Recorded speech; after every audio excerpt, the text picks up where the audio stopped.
यो नागढुङ्गा सुरुङ मार्गको उद्घाटन गर्नुभएको छ भौतिक पूर्वाधार मन्त्री सुनिल लम्सालले। हामी दृश्यमा देखिरहेका छौँ यो उद्घाटन गर्नुभएको छ। त्यसै गरी जुन यहाँको शिलालेख रहेको छ उक्त शिलालेखको अनावरणको लागि पनि मन्त्री भौतिक पूर्वाधार मन्त्री मार्फत यो शिलालेखको अनावरण हुनेछ हामी देखिरहेका छौँ। त्यसै गरी नेपालका लागि जापानका राजदूतबाट पनि यो अनावरण कार्यक्रम रहेको छ।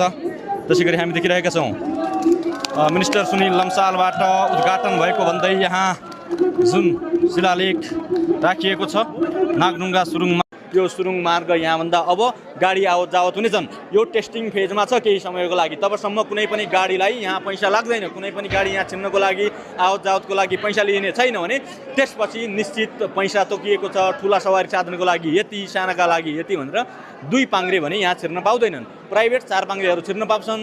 त्यसपछि सार्वजनिक सवारी साधनहरू छिर्न पाउँछन्। यद्यपि 2 पाङ्ग्रे प्राइभेट मोटरसाइकलहरू छिर्न पाउँदैनन्। यही सुरुङ मार्ग आज उद्घाटन भएको छ।